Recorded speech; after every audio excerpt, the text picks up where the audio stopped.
Your signs and your symptoms are actually different things. Your signs can be measured and your symptoms are felt but not measured. So if you're unconscious, they don't know your symptoms. They do know your signs. They can tell if you have a fever, a rash. But when you say, I have a rash and I'm fatigued and I have a headache, and those are like two different languages coming at that provider at the same time. Welcome to the Inspired Living with Autoimmunity podcast, the podcast for high achievers who want to stay sharp, focused, and full of energy despite their diagnosis. With your host, National Board Certified Functional Medicine Health Coach, Julie Michelson, where Julie helps you take your power back from autoimmunity. And now here's your host, Julie Michelson.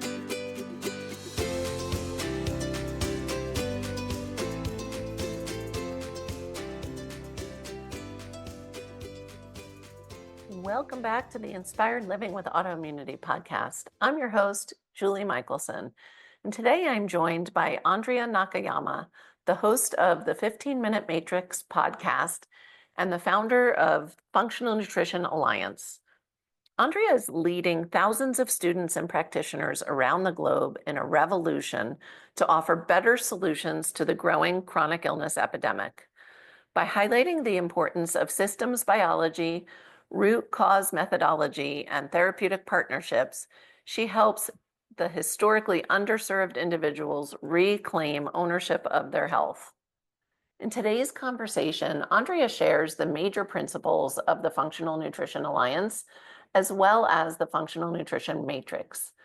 We discuss the efficacy of incorporating narrative medicine to enhance the partnership between the client or patient and the practitioner, and to tap into the innate healing power we all have. Andrea, welcome to the podcast. Thank you, Julie. I'm super excited to be here with you. I am so looking forward to our conversation, and I would love for you to share, kind of in a condensed way, if you can, a little bit about your journey. I always am inspired by, I know almost all of us came to functional medicine, integrative health, whatever you want to call it, under whichever umbrella, through our own journey or the journey of a loved one. So if you would share, not only how you got into this world, but then a little bit of what inspired you to, create a program and train practitioners and really take it to beyond the next level. Yeah, thank you for that invitation. And I will try to condense it. So in April of 2000, my late husband, Isamu, was diagnosed with a very aggressive brain tumor, a glioblastoma multiforme, when I was just 7 weeks pregnant.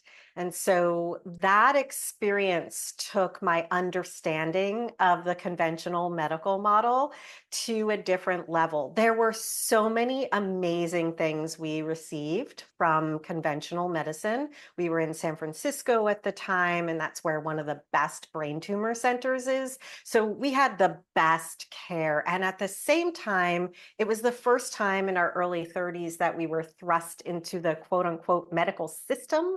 And I was identifying and recognizing some really significant gaps that I had never encountered before. Those first two gaps were that people are treated like their diagnosis. So he was a glioblastoma multiforme. Yeah.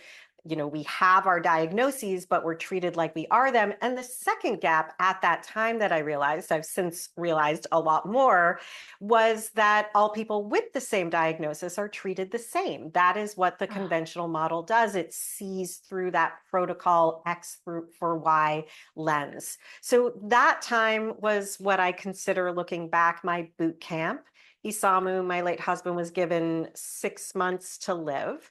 He actually lived 2.5 years, which gave him the great opportunity, and our son the great opportunity, to have a little imprint, even though our son doesn't remember his dad. He's 24 now, but Yeah, that imprint was there.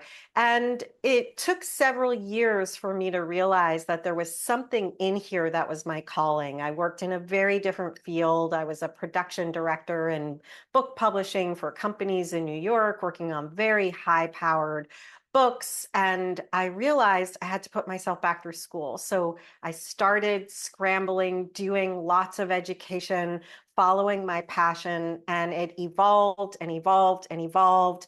I became a health coach. I recognized that there were differences in the way I was looking at a case, at a health coaching case. And I had a coach of my own that was saying, you know, you're doing something different than anybody else is doing. And that's when I started opening my eyes. I found functional medicine. I realized that there was an adjacent way of thinking to what I was doing in nutrition, and started to develop my own methodologies, kind of inspired by the Institute for Functional Medicine, but making them my own and through the scope of practice of lifestyle medicine. So more of the dietary and lifestyle modifications that then led me to having great clinical results, leading more people, practitioners, health coaches to ask for training, which, I didn't expect to create a school where I've trained over 8,500 practitioners, but now that is the case. Yeah, amazing. Is that condensed enough? That actually was, and I want to highlight something you didn't even say, because I really know this goes back to your approach. You made a choice all those years ago. Yes. Right. So I want to commend and express gratitude for that choice, but also for listeners to understand, like, we always have a choice. And if you can't get from your story that life can be really, really hard. Yes. But you made a conscious decision to find the gift, or turn it into a gift, and not only for yourself, but for, as you just said, it's not even just the thousands of coaches that you've trained, but all of the, it's that ripple Yes. effect, right? Yes. All of the people that they touch. Yes. And I just wanted to highlight that, because I think that that's the invitation for anybody listening. Yes. Is you, I know, are going to share so much other goodness with us in this conversation, but every day we can make a choice. Yes. And need to. Yes. And I want to thank you for that reflection. And I received that. And I think of that as post-traumatic growth, right? Yes. That's the way I think about what occurred. And I do feel like, and I want to highlight this, that the true purpose, which was at the heart of everything I was doing, was in Isamu's name. And so when we find the purpose, the real why of what we're doing, even in our own everyday lives, I don't mean professionally, I mean personally, when that why is bigger than us, we will move mountains. I had to learn things. I still in business have to learn things that I do not want to do or learn, but the purpose of what I'm doing with the actual work is what enables me to do the things that I didn't think I could, would, knew to do, wanted to do. And so again, I think we can be hard on ourselves about not doing it right. But I think some of the work is in finding that deep purpose that enables us to do that next thing. Amen. I mean, that is what keeps us going, right? In the unknown and in the growth, because growth comes from discomfort. Yes. And so if you're comfortable, you're probably not growing, if you're seeking comfort. And so I don't know how one could create sustainable change without being in touch with their true purpose. Yes. And break it down. Yeah. Break it down. We expect so much of ourselves. And this is where I love functional medicine and I'm in service to functional medicine. Mhm. But if I may, I'm going to say that it's gone the way of conventional medicine and that it's very protocol based.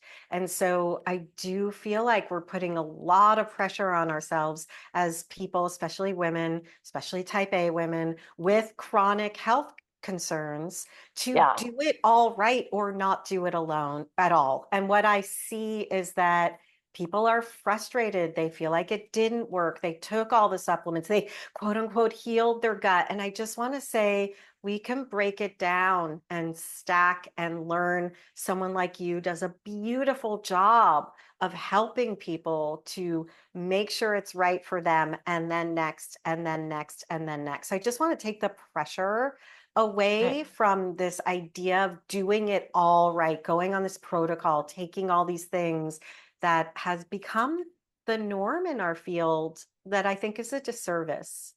I so agree. I think functional medicine has become, that umbrella that's gotten just totally washed down. And there are amazing functional medicine Yes, providers, and there are people who shouldn't be allowed to say they're functional medicine provider. yes, It's just become, a marketing yes. tool, really. So I love that you say that, and I want to highlight, this is not where I thought we were going to go.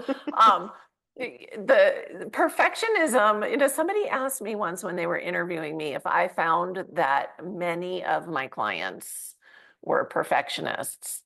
And I literally giggled and was like, every single one. Yes, They may not all present as type A, but that yes, perfectionism is part of it is one of the ingredients to struggle with chronic illness to begin with. yes, And I'll take what I learned in business is this beautiful tool for life, which is that done is better than perfect. yes, Right. And yes. and like, why did they teach me that when I was a kid? Like, why I, was that You like a know, I'm just business going to go tool? here for a moment. I know we have Uh-huh, so many things to I cover, but I know. think that this is a really important point because people will often think I'm a perfectionist because I have very high standards Yeah, and I have not the high same. standards of excellence, but I'm Mhm. not afraid to make a mistake and make it progressive. So, really understanding that persistence and perseverance are better than perfection. And I think what trained that into me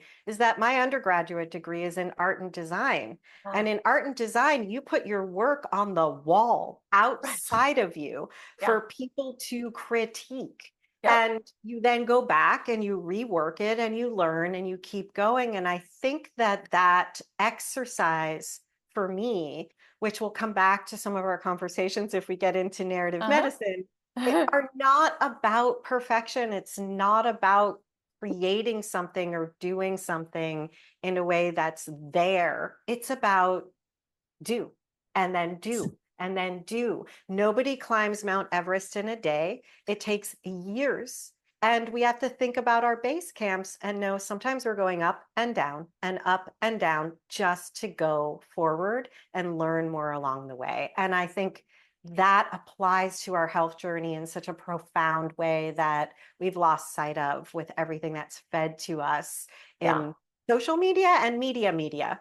Yeah. And I think that we, especially, for listeners that are somewhere in an autoimmune journey, um, so often we just want someone to tell us what to do, Yes. to fix it, right? Yes. It's we're still stuck a little bit in that historic Western medical Yes. model of somebody else has our answers. And if they Yes. tell me what to do and I do it, problem solved.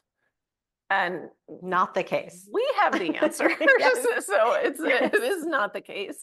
So I want to talk a little bit about, because your approach, you didn't just say, okay, IFM is great, Institute of Functional Medicine. Um, I'm going to open my own version, right? And because you're bringing you and Yes. your approach. So let's talk a little bit about, what makes the Functional Nutrition Alliance different. You have you're very systems thinking Yes. oriented, which I'm not saying IFM doesn't have at all. Right. That's not true. But share with us a little bit about, I mean, your podcast is the 15-minute matrix, right? Yes. So let's talk about the matrix. Yeah, let's talk about the matrix. So I'm going to go back to the three primary tenets that the Institute for Functional Medicine, the founding fathers, and they were, so I'm going to Mhm. call them founding fathers, really anchored on. And for me, that is the premise I'm continuing to work with. And again, I was already practicing and teaching Right. before I even found functional medicine. It just gave it a different way of, I was like, oh, Sure. this is related. So those three founding principles are a therapeutic partnership, looking for the root causes, and a systems-based approach. So a therapeutic partnership goes back to what you just said, Julie. You already know. And I see it as my job to elevate the understanding of a patient to be a true partner in Right. their relationship with any provider, including their medical provider. So I always like to remind patients there are two experts in the room, Mhm. and one of those experts is you. What are you Yep. the expert in? Oh, you're the expert in your body and yourself and your symptoms and your history. Let's Yes. figure out how to bring that forward so you can be a partner. Looking for the roots, and I'm going to underscore the S because I think that Yes. functional medicine has become very root cause focused, and It's always patients are plural. stuck, yeah, in this sympathetic Yeah. dominant, let me find that root. And I'm going to say it is That not was root, me. it is roots. Yes. And that root, that quest for the root is not going to lead to a healing journey. It is Yeah. a fixation that something's broken. You'll find the one thing, like you were saying, and it all get better. Mhm. So looking for the roots, which means we say, why is this happening? Not just what do I do about it? And a systems-based approach embraces systems biology, of course. So we're recognizing the gut and the brain connection, the hormone and the liver and the gut. We're seeing the connections inside, but I also have created systems that allow us to simplify what it is we're trying to look at, to think about it more clearly. So those three premises I am very much in service to, but the Mhm. scope of practice is very different. So functional medicine docs, for the most part, and I'm not talking about all of them, but they recognize that diet and lifestyle modification matter. How they actually double click and focus on the physiological impacts and implications of diet and lifestyle modification is still lacking for many of them due to time, scope of practice. I and the people I train, depending on their scope of practice, because Mhm. doctors come through the program too, do not diagnose, prescribe, or treat. Instead, we Either. assess, recommend, track, repeat. And we're understanding that deep physiological connection between what I call the right side of the matrix, coming back to the matrix, and that physiological terrain. So in my version of the matrix, I'm just going to pause there and then I'll go matrix. Any thoughts or questions with that kind of just I setting the mean, ground?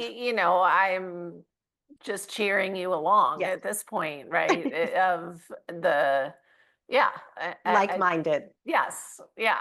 And Yeah. so I'm just sitting here nodding, like, Yes. uh-huh. And I love that you and people not like they're amazing Yes. physicians, they're amazing coaches. Like it Yes. doesn't matter. We joke all the time. I mean, if listeners are regular, they know, my partner in life is a physician. Hmm. He's been practicing functional medicine since before it had a name, Yes. like you, right? And then Yes. all of a sudden there was like, oh, there's a name for this. And now it's kind of gotten a little washed out, depending. Yes.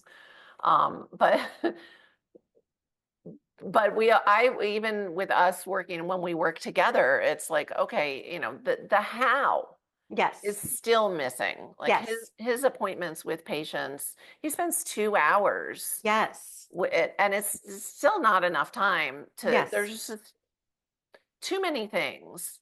And so I do think this deeper level of, why, right? You Yes. can't always answer why, not But you truly. track and you look and Yeah, you discover through the lived experience, not through a scale or a piece of paper. I call yeah, it the qualitative mhm, measures yeah. versus the quantitative measures. And I also like the quantitative I measures. love both, Yes, the quantitative measures is like, yes, but ultimately I want people to feel well. exactly. And so that's the measure, right? Yes, What are the goals and yes, are things shifting in the right direction? exactly. What How do needs you feel? Yes. tweaking? Yeah. Yeah. Um, So let me just talk about this through the yeah. matrix. So the way I've redesigned the functional medicine matrix with their permission. So the functional nutrition matrix has three sections that I call the story,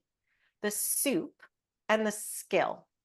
So the soup is the internal terrain, that body systems area where we're constantly focused on our signs, our symptoms, and our diagnoses. And we can kind of map them on a center wheel that has different physiological areas and start to see connections there, or at least take them out of our head and put them down on paper. But the right side and the left side of the matrix that flank that center wheel influence the Mm, expression of that internal terrain. So, of course, the skills section are all the things we're trying to do: sleep and relaxation, right. exercise and movement, nutrition and hydration, stress and resilience, relationships and networks. Yes, yes, yes, yes, yes. And there's no perfect. We need to find out where you are at this moment Right. and make each next step forward. I will always say the non-negotiable trifecta is sleep, poop, and blood sugar balance. And I know you've spoken about all, but what I realized that was that we were really skipping past the extreme influence of the patient's story. So when we talk about that, I want to understand, and I want us to understand that the what we're exposed to, again, in media and in our healthcare system, is a hyper focus on what's going on and what do I do about it. And we've forgotten what got me here. How do I Right. better understand how I got to this point in time? And so that story, which in functional medicine we call the ATMs, the antecedents, the triggers, and the mediators, is what led me on a quest to uncover how we can more acutely bring attention and awareness as patients to what brought us to this point in time so that we can be better partners in our healthcare journey. And I just want to focus because you said that you want people to feel better. And I love, like, we want that qualitative feel in functional medicine. If we think about the antecedents, what Mhm. got me here, the triggers, what's this life that I've lived? When I say antecedents, I mean, what did I just come in with? What Right. was a given? Triggers, what happened through my life journey? The mediators are the gold. I see my job as helping people expand their pocket of mediators so they are back in control, more control of their health. And control is a slippery word, but have more influence by Yes. saying, this makes me feel better, this makes me feel worse. Yep. If I'm going to do something that I know makes me feel worse, I'm in a risk reward situation. Hmm. I get to make that decision in the Yes. moment, Hmm. but I know. And so I see my job as expanding people's understanding of their own personal mediators. And that gives us back so much more influence. It's the power. It is The what power. I joke and I say, in 3 years, you're not going to avoid gluten. I'll pick on that one because everybody knows how I feel about that for the autoimmune population specifically. Yes. Um, but just because Julie said or Andrea said or you read, oh, gluten's not good for, it's part of the problem, doesn't matter. It does not, is not going to matter. It's how you feel when we get you feeling, that's the gold. And I love Yes. it. You say pocket, I say toolbox, right? Yes. It's not, it's like when you watch people roll their eyes when you mention stress management, right? And Right. and they think I'm saying avoid all your stressors. Right. No, that's not possible. Right. Let's give you create resilience by, Yes. these tools, the Yes. having that big expanded pocket. Yes. And so I love, which I knew I would. I love your approach. And I can hear the direct connect to your story. I mean, it just Yes. makes so much sense. This goes back to, again, the what's the problem and tell me what to do to fix it is the same diagnosis pill Correct. that we've spent decades, and so we took that same model and we just put different things in those boxes and Yes. it doesn't work. Correct. Yeah. So Correct. And I it's a love that. hard reframe, right? It's not sexy because we really just want the fix. And I'm Yeah. often reminding people, you are not broken. I mean, this is one thing I love Don't about worry. regular old serum labs. I Yeah. will create a chart for people with the trend of their labs and make everything green and Trend. focus first. Trend is important. Look first and foremost at like, let's look what's working in your body. Right. Let's focus for a minute on all the green we see on this spreadsheet in front of us. Like, can we just applaud that for a moment? Because we're so eager to look for what's broken in Right. us. And we forget that our body has infinite healing potential. And we actually have a pharmacy within Mhm. that through narrative medicine, I'm starting to anchor on more that I think we've left behind.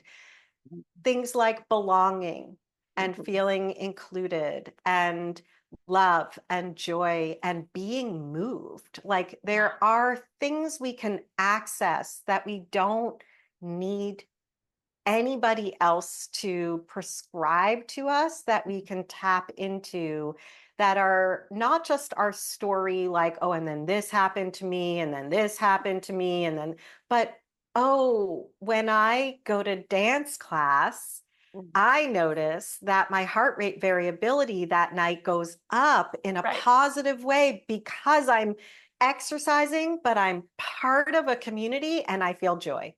Like Yes.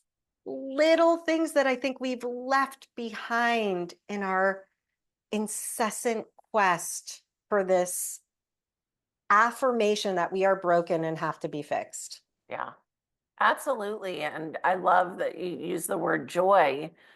I do feel like it is a missing ingredient for so many people in wellness. And people look at me like that is always the saddest part for me when I ask a client what brings you joy and they give me the deer in the headlights look. Yes. Yes. They're driven, they're, all the things, and they haven't thought about what brings them joy Right. in sometimes decades, which is Yes. really sad. But it's also really healing, and it's never too late to reconnect with joy, with community, with all these things that I always say, there's all this talk now about blue zones, right? Yes. And Yep. everyone, again, what do they focus on? What are they eating? Exactly. Right? Well, Yes. how about the fact that these are communities, these are Yes. tight-knit communities Yes. with, you talked about it before, purpose. Yes. The 80-year-old woman who's still teaching and Yes. walking up the hill, and yes, they're Exactly. eating good food and they're moving, and exercise is just a daily part of life, but it's that community and connection and joy that we have just kind of negated as like, oh, I'll get to that later. Yes. Yeah. And I Yeah. think that we are actually tapping into it, but we're looking for the big ways, right? So, first of all, you're singing my language because my focus in the narrative medicine, functional medicine intersection I'm doing is longevity for women 50s, 60s, and beyond, because I think at our ages, we've lost a sense of purpose that was ubiquitous for our generation for the first time in history. As women, if we had children, they're not only out of the house, but they may be launched enough that like we aren't even parents in the same way. We've had careers that we no longer have the purpose, or that purpose is shifting, that significance is shifting in life. And longevity, as you're saying, isn't just about what we eat, what we take, what blue light we're exposed to. Which there are a lot of exactly it's so much more. And I think there's opportunity for us to reframe longevity and find something different within us. But I also want to say, like, joy doesn't have to be I live my life in joy every day. I do think I there are don't know these that anybody moments. does. Exactly. But I think that's what we're looking for. And I also just want to say, one of the things I'm loving about this intersection in my own work and my own writing is where the science comes in. If you look at the science of belonging, and I just want to anchor on that, because we'll be like, oh yeah, whatever, belonging, community, doesn't matter. But it actually scientifically is shown to suppress inflammatory genes. It does reduce inflammation, supports gut-brain connection, influences oxytocin and dopamine production. Like, we forget that there's other ways to access the internal pharmacy that aren't about taking, acting, doing more and more and more, which for my type A sisters, I just want to say, like, hold on, you got something more to work with here. That it's cheap, it's easy, and you can find and it. Everybody has it. Yes. It is part of how we are designed and created. I want to back up because I was so excited for this conversation that I'm like, more, tell us more. Let's talk, just share with listeners, what is narrative medicine? I know I'm using this term, and it's like, it's a fairly young and very pedagogical, so academic practice. It's really only in like its 20 or so years. Dr. Rita Sharon is one of its founders and the creator of the program at Columbia University. And it really is, in its most basic form, a practice for teaching providers empathy. That's how I'm going to really make it like condensed. And I did write an article on my personal website about what narrative medicine means to me, if anyone wants to read a little bit more. Ultimately, it's about deep listening. So for a provider, how is it that we activate our deep listening to hear what's in the synapses of the story we're being told?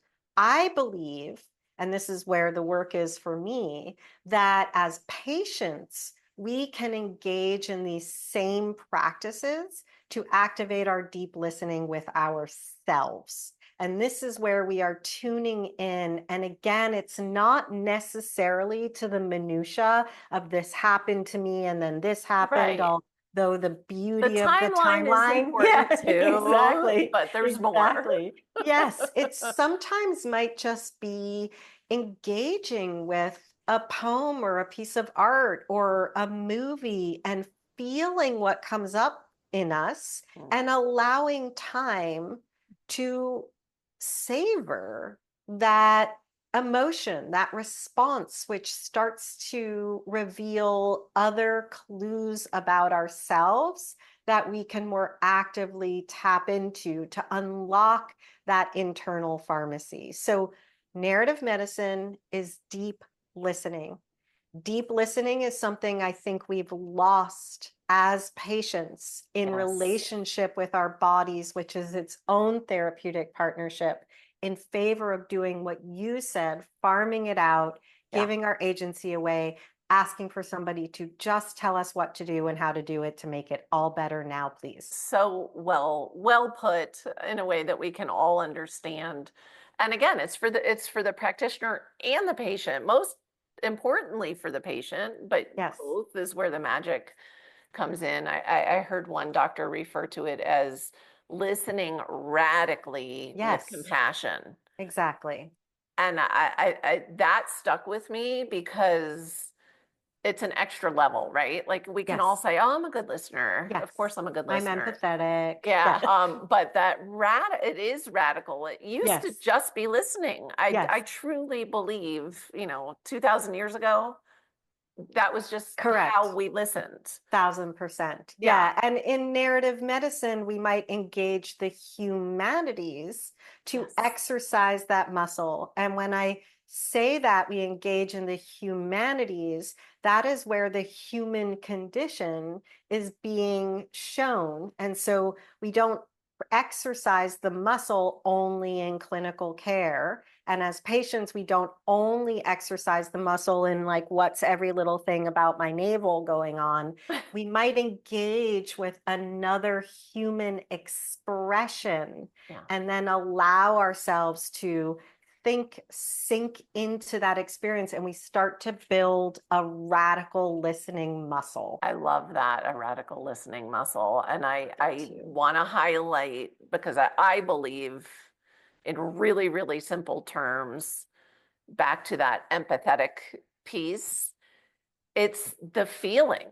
Yes. It's and as a protective mechanism, most people struggling with chronic illness have disengaged from feeling, Yes. and the feeling is where the healing is. Yes. And so I got so excited that I'm like, wow, it doesn't get better than Columbia University, right? Like, and to me, this is just another, new academic area that is studying something that's been there all along.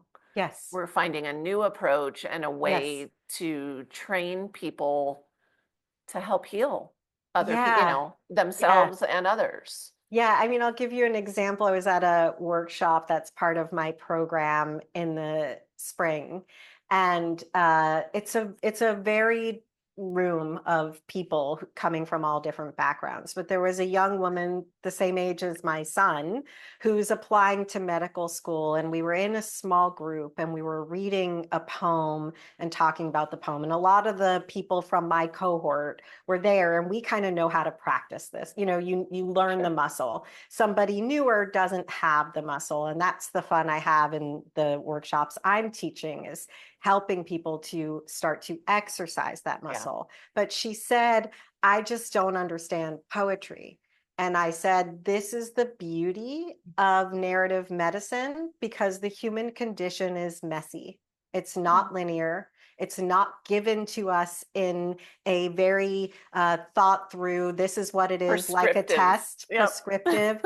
And when we encounter something like poetry, it's messy, it's confusing, but our time to sit with that and go, what's really in here, is that radical listening muscle, because a patient is likely not telling us the story in that linear way, or necessarily even in what needs to be told. And we have to listen again in those synapses. And I just want to come back to the patient, because I work in both Right. realms. Yeah. Um, we can be doing that with ourselves in such a beautiful, compassionate way that allows us to tap into so much more of our healing potential that I really do believe we're leaving on the shelf. Yeah, absolutely. I mean, because I don't know that you can have true lasting healing without that piece. No. You could feel better, Yes. but true healing. And then if you think of, again, back to the ripple effect of, and you mentioned this already, but then it's once somebody has that skill, and you think of the interactions that person has, if Yes. as a possibly a parent, a partner, a coworker, I mean, just in general, oh my gosh, then the world becomes Yes. a better place again. Yes. Yeah. Yes. So, wow. I know it feels very wow to me, but again, like, it's not necessarily the sexiest thing. Like, it is, I teach Or thousands of comfortable. providers, right? like in Yeah, the I mean, beginning, you talked about like totally. exercising the muscle, Yes. and I know from even from experience as somebody who always liked that methodical, that when we start to exercise that muscle, we just have to step into that discomfort, Correct. because that's not, most of us haven't been exercising that muscle all along. Yes, exactly. Yeah. Yeah. And it's really I find it an incredibly beautiful and incredibly healing practice. And again, I know it's hard to access, and it's why I'm offering quarterly free narrative medicine workshops just for people to get in touch with it. Like, I want to bring it out of the academic world that it sits in, and, bring it into the everyday in some way and Right. give people that Well, tool that's the and that point. question. Yes, for me, it Yeah. definitely is. Yeah. Yeah. And I love that. And I think, again, back to empowerment and responsibility, right? Like Yes. as a patient, as a human, but as, to sit on the patient side of, with the power to create the good change and, comes, well, then guess what? I'm also responsible, right? To weigh Yes. the risks of, what consequences am I going to have if, Yes. um, how is there a way, is it, through you, like how does somebody find, okay, they're really intrigued about this, but how do Yeah. they find providers? Because it's almost like a secret tool, right? Yeah. I think From the it's, yeah, provider side. it definitely is a secret tool. And I don't know that there's any like, place you can go and say this person's trained in. I find that the people who are most interested, I mean, palliative care doctors, pediatricians, like people who are really questioning So what's we need to fill in occurred the in middle. medicine. Yeah. And I do feel like, if you're a patient looking to tap into this for yourself, that hopefully what I'm starting to offer more of, whether it's through the writing, I mean, my blogs aren't blogs, they're chapters of my book. Like it's really diving in and asking the question and maybe doing a prompt. And how do we sit with these opportunities that exist within us? I also think we have very high expectations of our physicians these days to be the be all and end all, to be the radical listener, to understand diet and lifestyle modification. We're not asking our doctors to tell us which sheets to buy or toilet paper or toothpaste or jeans, but we're expecting a lot of our doctors. So I really do feel like there was a point in time in my own professional journey that I was like, I have to train more providers to be thinking differently about care. And I'm still doing that very actively every day. But at the same time, I'm starting to realize, wait a minute, I got to train patients. So Right. we're not only looking to where do I find the Yeah. doctor who can do all the things. Yeah. At our clinic, we actually have as part of the intake, I like to call them clients, patients, whatever you want to call them, literally to sign that they will be active Yes, participants in their care. Otherwise, we're not the right fit because exactly. then our hands are tied. Exactly. And I think that there, besides the interventions that we do need help with from a knowledgeable provider, Sure. we also need to or can tap into some of the knowledge that exists within to help ourselves along the way as well. So there's a real interest for me in that next evolution of my own work, which when I say pocket, I feel like in many ways it's putting functional medicine into the pocket of the patient, but within their scope, our scope of Right. practice. We all have different scopes, a health coach, a nutritionist, a physician. Those are different scopes. Mhm. And a patient has a scope too. And there's a lot of time between the visits and recommendations that you get from any of your providers. And there's more we can tap into that's within our scope during that time. I love that. Amazing. And that's what I have always said, that in this day and age, a healthcare team, Yes. and the most important person on the team is the patient. Center of the matrix. Yes, amazing. I promised I was going to let you go on time, so I'm going to do my best to keep my word. I want to ask, listeners are leaning in now because they know what's coming. What is, from your perspective, one step that listeners can take starting today to move the needle and improve their health? Yeah, I'm going to give us a step that is bringing us back to that self-empowerment.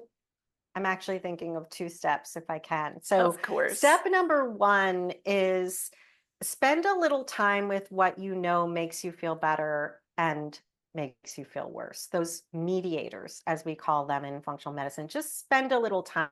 I sometimes call it a yes, no, maybe list. Like, what do you know makes you feel good? What do you know doesn't make you feel good? And what are you not sure that you've done along the way? And just taking the time to gather that information is really, really helpful and will set you up to be a better partner with whoever you're looking to get support. So that's one thing I want to invite people to do. A yes, no, maybe list. You can do it just about food, everything, whatever you want to do. Yes, no, maybe. The second thing I just want to say, because I think this is really important for us as patients to understand, is that we tend to overload our provider with our signs and our symptoms in the same sentence. And to a medical provider, your signs and your symptoms are actually different things. Your signs can be measured and your symptoms are felt but not measured. So if you're unconscious, they don't know your symptoms. They do know your signs. They can tell if you have a fever, a rash. But when you say, I have a rash and I'm fatigued and I have a headache, and those are like 2 different languages coming at that provider at the same time. So another preparation step I like to invite patients to do before they see their provider is separate the things that you know can be measured versus those that can't. So you can say, my ferritin's been low for 7 years, but you can also say, I feel fatigued all the time. I get up and I have a cup of coffee and I feel like I can get right back in bed. Like, those are 2 separate things. So I just like to give people that nugget so that we're building the bridge to the person we're asking to be our guide. I love that. Building the bridge to the person we're asking to be our guide. And that is, again, back to responsibility of, I love it's taking the time, and taking the time take the time to feel, take the time to notice, take the time to record, to prepare. Yes. And so, because when we're just spitting out this bucket, it's sometimes going to take even longer to get underneath and figure out what's really driving things. Yes. How many root causes there are going on. Yes. So amazing. For people that are listening on the go and aren't going to check the show notes, where is the best place to find you? Yeah, if you head over to Andrea Nakayama on the web, on Instagram, on LinkedIn, Andrea Nakayama is going to lead you back to the Functional Nutrition Alliance, to any podcast, this podcast, all the blogs that I'm talking about. Yeah. So Andrea Nakayama is the one place to go that will lead you to the matrix of other opportunities. The matrix, there it is again. I love it. She's not done, ladies and gentlemen. I'm so grateful. I know I called you Andrea. Oh, no, totally fine. I'm used to it. I really appreciate you, just the way you show up. I won't drool again about the contribution you're making to everyone who is willing to lean in and risk a little discomfort. But really appreciate just the way you showed up today for us, and the amount of amazing things you've given all of us to really ponder and perhaps feel. Yeah, same, same. You're such a gift to your community and such a joy to speak with. Thank you for having me. Truly my pleasure.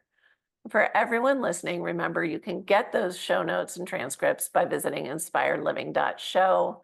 I hope you had a great time and enjoyed this episode as much as I did. Maybe give it a second listen and you'll get even more things out of it. I hope you all have a great week. Thank you for listening to Julie Michelson's Inspired Living with Autoimmunity. Did you enjoy this episode? Please like, share, and subscribe wherever you listen to podcasts. If you'd like to get a transcript of this and every other episode, just head on over to inspiredliving.show or click on the link in this episode's description. There, you can also find everything we discussed in this episode, including links and information about our guest. You can even send in your questions to be answered by Julie in a future episode. That's inspiredliving.show. Until next time, this is Julie Michelson's Inspired Living with Autoimmunity podcast, helping you take your power back.